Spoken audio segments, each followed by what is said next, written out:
శ్రీ సత్య ప్రేక్షకులకి శుభోదయం. నమస్కారం. నేను నారాయణ అండి. ముందుగా శ్రీ సత్య ప్రేక్షకులకి, మీకు, మీ కుటుంబ సభ్యులకు భోగి శుభాకాంక్షలు. శ్రీ సత్య కేబుల్ యాజమాన్యం తరపున, సిబ్బంది తరపున. సో ఈరోజు ఈ కార్యక్రమంలో కాఫీ టైమ్ సిప్ కార్యక్రమంలో ముందుగా దినపత్రికలోని ముఖ్యమైన వార్తలను విశ్లేషించుకునే కార్యక్రమం. ఈరోజు మనతో ఉన్నారు సీనియర్ జర్నలిస్ట్ శరత్ గారు. మరి వారిని అడిగి ముఖ్యమైన విశేషాలు ఏంటో చూద్దాం. నమస్కారం శరత్ గారు. గుడ్ మార్నింగ్ నారాయణ రెడ్డి గారు. మీకు కూడా భోగి పండుగ శుభాకాంక్షలు, సంక్రాంతి శుభాకాంక్షలు, కనుమ శుభాకాంక్షలు. ఈరోజు సరదాగా ఈరోజు పండుగలు అన్నీ సుఖంగా జరుపుకోవాలని, సంతోషంగా జరుపుకోవాలని ప్రజలందరికీ నా తరపున, మన సత్య న్యూస్ తరపున, మా యాజమాన్యం తరపున శుభాకాంక్షలు తెలియజేస్తాను. ఈరోజు మనం పొలిటికల్ కంటే అంత సంతోషకరమైన వార్తల గురించి మనం మాట్లాడుకుందాం. హెడ్లైన్స్ తప్పకుండా. మనకి వచ్చే ఈ సంవత్సరంలో ప్రతి సంవత్సరం వచ్చే మొట్టమొదటి పెద్ద పండుగ ఇది, సంక్రాంతి పండుగ ఈ సంవత్సరంలో. సరే హెడ్లైన్స్ చూద్దాం ముందుగా, తర్వాత కొన్ని ముఖ్యమైన వార్తలకు వెళ్దాం. సో ముందుగా సాక్షిలో చూస్తే అడ్డంగా దొరికిన ring master, inner ring road alignment పేరిట చంద్రబాబు భూదోపిడి, బాబు నారాయణ లింగమనేని భూములను ఆనుకొని అలైన్మెంట్. ఒక రాజకీయ వార్త. ఇక నిరుద్యోగులకు సీఎం సంక్రాంతి కానుక, పండుగ తరువాత డిఎస్సి నోటిఫికేషన్, విద్యాశాఖ మంత్రి బొత్స సత్యనారాయణ వెల్లడి. ఇప్పటికే జిల్లాలో ఉపాధ్యాయ ఖాళీలపై నివేదిక. ఇక ఇండియాకు ఖర్గే సారథ్యం, కూటమి చైర్పర్సన్గా నియమిద్దాం. ఇక 108, 104 ఉద్యోగుల సమ్మె లేదు, ఉద్యోగులతో మంత్రి రజనీ చర్చలు సఫలం. ఇక ఇవి సాక్షిలో వచ్చినవి. ఒకసారి ఆంధ్రజ్యోతిలో చూస్తే ఒకే మాట ఒకే బాట, ఒడిబడిగా ఉమ్మడిగా టీడీపీ జనసేన అడుగు. చంద్రబాబు నివాసానికి పవన్ కళ్యాణ్ నిన్న వెళ్ళారు. ఇక ఫలించిన నీలిగోల, కాపు ఓట్లతో చీలికకు వైసీపీ యత్నం అని చెప్పేసి ఒక వార్త వచ్చింది. ఇక మా అబ్బాయి పెళ్లికి రండి, టీడీపీ అధినేత చంద్రబాబుకు షర్మిల ఆహ్వానం. నిన్నంతా ఇదే చక్కెరలు కొట్టింది. ఇక 4 ఏళ్ల తర్వాత నా గడ్డకు వచ్చా, ఈ అనుభూతి మరవలేదు అని చెప్పేసి నిన్న నర్సాపురం ఎంపీ రఘురామరాజు చెప్పారు. ఇక పందాలకు సై, కోళ్ళు కోట్లు అన్నీ సిద్ధం, హోటళ్ళు విడిదిళ్ళు కిటకిట, బరుల చెంతనే మద్యం జోదం, చేతులు మారనన్న కోట్ల రూపాయలు. ఇది ఒక పెద్ద ఇది. ఇక పల్లెకి పోదాం, పతాక స్థాయిలో పండగ ప్రయాణాలు, NH 65పై పోటెత్తిన కార్లు, టోల్ ప్లాజాల వద్ద కిటకిటలు. ఇక ఇవి సార్ ప్రధాన వార్తలు. ఇక మన జిల్లాకు వచ్చే వార్తలు కొంచెం మనం సంక్రాంతి వేళ ప్రముఖుల శుభాకాంక్షలు. జనరల్ గా అందరూ రాజకీయ నాయకులు, ప్రకాశం జిల్లాకు సంబంధించి ఉన్న అధికారులు అందరూ శుభాకాంక్షలు తెలియజేస్తారు. మాగుంట బాలినేని శ్రీనివాసరెడ్డి గారు, వైఎస్ఆర్సీపీ జిల్లా కోఆర్డినేటర్ వైవి సుబ్బారెడ్డి, ఆదిమూలం సురేష్ గారు, Merugu Nagarjuna, Ongole MP Magunta Srinivas, ZP chairman Boochepalli Venkaiah గారు, అధ్యక్షులు జంకా వెంకటరెడ్డి గారు, టీటీడీ బోర్డు మెంబర్ సిద్ధ వీర వెంకట సుధీర్ కుమార్, మాజీ మంత్రి సిద్ధ రాఘారావు తదితరులు ప్రజల ఆకాంక్షలు బాగా ఉండాలని అందరికీ సంక్రాంతి శుభాకాంక్షలు తెలియజేశారు. సో ఈ నేపథ్యంలో ఈ మళ్ళీ కొత్త ఏడాది అనేది పండుగలతోటే స్టార్ట్ అవటం, ప్రజలందరూ సంతోషంగా ఉండాలి. ఇదే కంటిన్యూగా ఉంటే బాగుంటుంది. కానీ ఇలాంటి వాతావరణం ఉండాలి. సో ప్రముఖులందరూ ఈరోజు శుభాకాంక్షలు తెలియజేశారు. వారి తరపున కూడా మేము కూడా శుభాకాంక్షలు తెలియజేస్తాం. ఏదైనా పండుగ వాతావరణము, రాజకీయ వాతావరణము, అందరిలో ప్రజల్లో మంచి ఆసక్తి ఉంది. సరే, ఇంకొకటి అంటే నేను ఒకటి చెప్దాను అనుకున్నా ఈ వేదిక మీదుగా. మీరు ప్రజలు అందరూ గమనిస్తూ ఉన్నారు. ఈ రోజు ఈ పార్టీలో ఉన్న వ్యక్తి రేపు ఏ పార్టీలో సీటు రాకపోతే వేరే పార్టీలో చేరుతున్నాయి. రేపు రాజకీయ ప్రయోజనాలన్నీ ఒకటేనండి. రాజకీయ ప్రజలే అమాయకులై కొట్టుకు చేస్తున్నారు. కానీ ఆ రాజకీయాలను రాజకీయంగానే చూడాలి.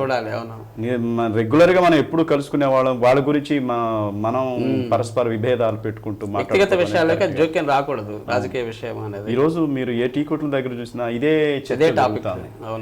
ఈ అసలు హార్డ్ కోర్ ఎక్కువ భజన ఎవరైతే చేస్తారో వాళ్ళే మారిపోతా ఉన్నారు పొలిటికల్. సో ప్రజలు కూడా ఈ రాజకీయాలని ఎలక్షన్ వరకే చూడాలి.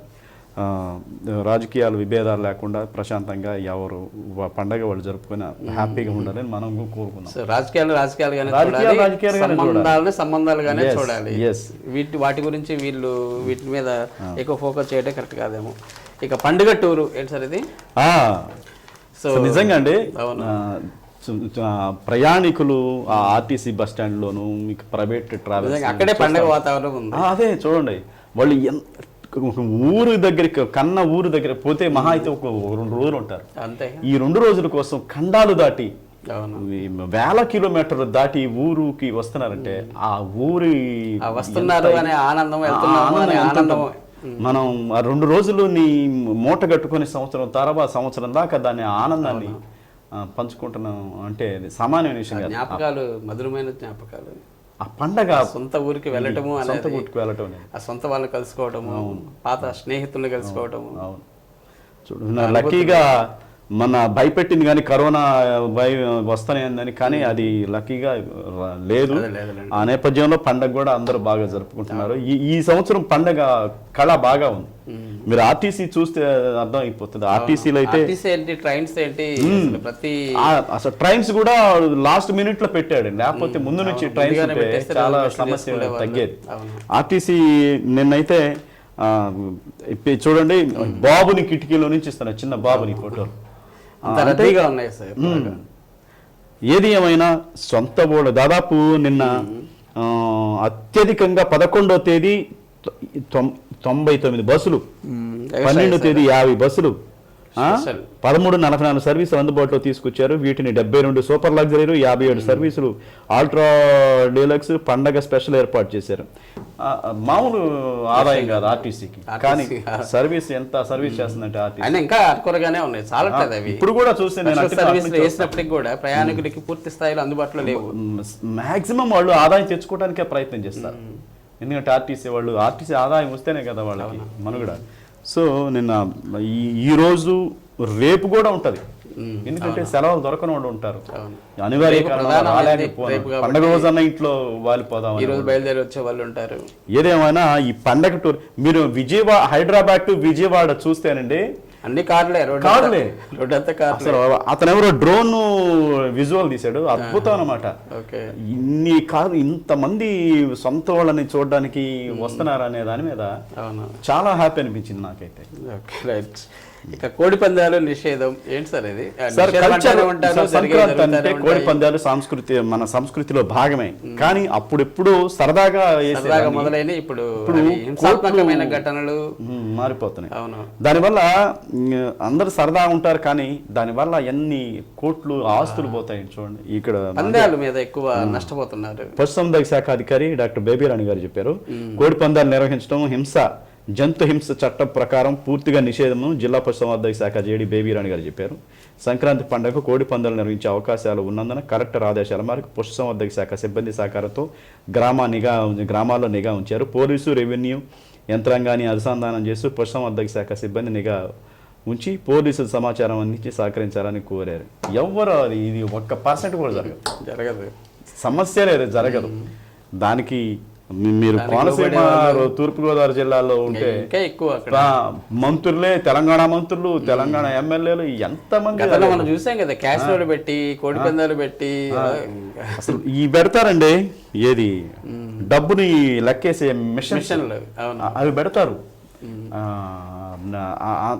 అంటే కల్చర్ అయినా కానీ అది పేదవాళ్ళకి, మధ్యతరగతి వాళ్ళకి చాలా కష్టం.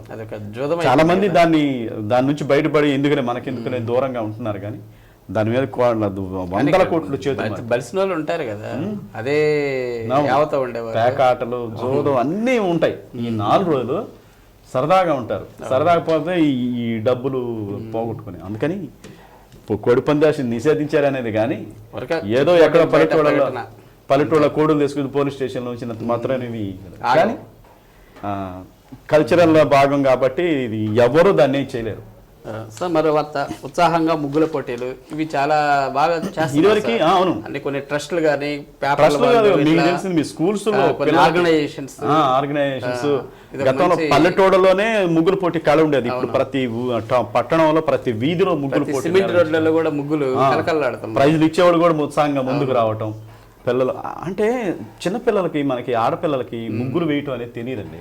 ఇప్పుడున్న పిల్లలకి టైం కూడా లేదు వాళ్ళకి. అసలు మనమే మా ఇంట్లో వాళ్ళే పొద్దున్నే లేసి కళ్ళాపు జల్లి ముగ్గులు వేసే కల్చర్ టౌన్ లో లేదు, మ్యాక్సిమం లేదు. నీళ్ళు పైపు కొట్టి నీళ్లు చల్లుతారు. కానీ ఈ పండగ స్టార్ట్ అయితే 5 గంటలకే లేసి ముగ్గులు వేయటం, కొంతమంది అయితే రేపు అర్ధరాత్రి అప్పుడు రాత్రి వేసి పడుకుంటారు, రాత్రి వేసి పడుకుంటారు, తెల్లారు లేవడం అనేది. అవును. సో ఈ నెలంతా ముగ్గులు సందర్భంగా ఉంటుంది. అయితే ముగ్గుల పోటీలు బాగా నిర్వహించారు, ఎక్కడ చూసినా ముగ్గుల పోటీలు అవును, చాలా విపరీతంగా నిర్వహిస్తున్నారు. ఇది ఒక మంచి సాంప్రదాయం. పిల్లలకు కూడా ముగ్గులు వేసే అలవాట్లు కూడా నేర్చుకుని, అంటే ముందు ఇంటి ముందు కళగా ఉంటే కళగా ఉంటుంది సార్, ముందు ఎంత బాగుంటుంది. ఇంటి ముందు కళగా ఉంటుంది, కలర్ఫుల్ గా ఉంటుంది. జిల్లాలో అన్ని మండలాల్లో, మండల కేంద్రాల్లో, టౌన్లో ముగ్గుల పోటీలు భారీగా నిర్వహిస్తాం. సంస్కృతి మనం మర్చిపోకుండా ఉంటాం, తరతరాలు వచ్చే తరాలు కూడా. చాలా మంచి విషయం. ఇక మాస్టర్స్ అథ్లెటిక్స్ లో పథకాలు, ఇది మంచి ఇది సార్. ఇది నిన్న కలెక్టర్ గారిని కలిశారు వీళ్ళు.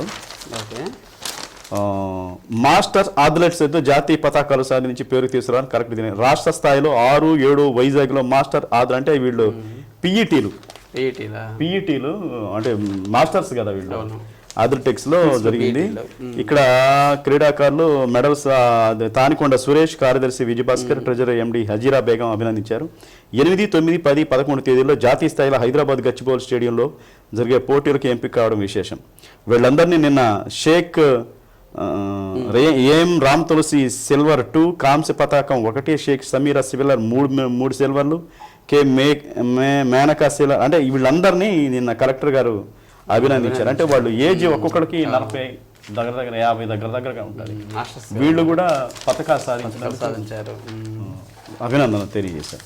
Okay sir. ఇక గోడెడ్ సార్, రోహన్ కుటుంబానికి ఆర్థిక సహాయం సార్. నిన్న ఒక బాబు సాంబార్లో పడితే అయ్యో ఒళ్ళంతా కారిపోయింది. దానికి సంబంధించి స్పందించిన వీళ్ళు ప్రణీత్ రెడ్డి, మన బాలినేని ప్రణీత్ రెడ్డి గారి ఆదేశాల మేరకు ఆయన కూడా భరోసా కల్పించి ఆ అబ్బాయికి దాదాపు ఆ కుటుంబానికి 50,000 దాకా ఆర్థిక సహాయం అందజేశారు. ఇదిగోండి, ఆర్థిక సహాయం అందజేశారు. సాంబార్లో పడి ఆసుపత్రిలో చికిత్స పొందిన రోహన్ వైద్య ఖర్చుల నిమిత్తం బాలినేని ప్రణీత్ రెడ్డి యూత్ నాయకులు శనివారం బాలుడి తల్లికి 40,000 ఆర్థిక సహాయం అందించారు. స్థానిక ఏకలవ్య నగర్కి చెందిన సంవత్సరం 5 నెలల రోహన్ బాబు ఇంటి పక్కనే ఫంక్షన్ జరుగుతుంది. ఆ సమయంలో వేడివేడి సాంబార్లో పడ్డాడు. ప్రైవేటు వైద్యశాలలో చేర్పించారు. ఈ విషయాన్ని 25వ division volunteer Anusha, AMC director Tulli దృష్టికి తీసుకెళ్లడంతో నగలు అందజేశారు. ఇది మంచి కార్యక్రమం కదా. పాపం అసలు ఎలా పడ్డాడు ఏం మరి, అక్కడ అంతమంది చాలా మంది ఉంటారు. మీకు తెలీదు, నాగరబాబు కొడుకు పుట్టినరోజే, వీళ్ళు పుట్టినరోజు హడావుడిలో ఉంటే వెనక చిన్న సంపు ఉంటే పుట్టినరోజు. అలాగే చిత్ర గారి పాప కూడా పుట్టినరోజు, ఆమె వేరే అంటే ఆమె కూడా చనిపోయింది. అంటే మనం ఆదమరచడం వల్ల, పిల్లల్ని ఆదమరచడం వల్ల మనం ఉంటాము. పాప మా పిల్లలు ఆ టైంలో జరిగే అనర్థాలు అనుకోకుండా. సో ఏదైనా కడుపు కోత ఉంటుంది కదా. సో ఈ అబ్బాయి లక్కీగా బతకటం అనేది మంచి పరిణామం. Okay sir. ఏదైనా తెప్పోత్సవ నిర్వహణకు స్థానిక ప్రసన్న చెన్నకేశ్వర స్వామి దేవస్థానం వాళ్ళు రంగారావు చెరువులో జరుగుతున్న స్వామి తెప్పోత్సవ కార్యక్రమాలు కరపత్ర నిన్న రేపు ఇవాళ తెప్పోత్సవం జరిగేది ఈరోజు ఈ సంబంధించి భారీ ఎత్తున ఈరోజు మీరు సాయిబాబా గుడి దగ్గర మన లయన్స్ క్లబ్ వాళ్ళు అందరూ పండుగ చేశారు. నిజంగా చాలా ఆనందంగా ఉంది. చాలా పెద్ద భోగి పండుగ, సంక్రాంతి అది చూస్తే ప్రజలు విపరీతంగా వచ్చారండి. ఎప్పుడు రాని ఆడపిల్లలు కానీ స్టూడెంట్స్ కానీ అందరూ సెలవులు వచ్చారు కదా, అందరూ వచ్చి సెల్ఫీలు దిగటం. ఈరోజు తెప్పోత్సవం భారీగా జరుగుద్ది. దానికి సంబంధించి అన్ని ఏర్పాట్లు నిర్వహిస్తున్నట్లు మన ప్రసన్న చెన్నకేశవ దేవస్థానం కళ్యాణ వాళ్ళు, ఆలయ కమిటీ వాళ్ళు పోస్టర్ ఆవిష్కరి దాని గురించి చెప్పడం జరిగింది. రేపు పార్వేట్ ఉంటుంది, సంక్రాంతి కనుమ రోజు అనుకుంటా. పార్వేట మన దేవుళ్ళందరూ నగరోత్సవం నిర్వహించడం. 3 రోజులకి చెప్పేది ఏముంది, ఇక ప్రతి చోట ఎక్కడో చోట ఏవో కార్యక్రమాలు జరుగుతూనే ఉంటాయి. ఓకే శరత్ గారు, థ్యాంక్ యూ వెరీ మచ్. ముఖ్యమైన అంశాల మీద చక్కటి విశ్లేషణ అందించారు. మరోసారి మన సత్య న్యూస్ ప్రేక్షకులకు సంక్రాంతి ఈరోజు భోగి, సంక్రాంతి, కనుమ శుభాకాంక్షలు తెలియజేస్తూ మీరందరూ సుఖ సంతోషాలతో హ్యాపీగా ఉండాలి, పండగని ఘనంగా జరుపుకోవాలి. ముఖ్యంగా తిరుగు ప్రయాణం చేసేటప్పుడు జాగ్రత్తగా వెళ్ళాలనేది మనస్ఫూర్తిగా కోరుకుంటున్నాం.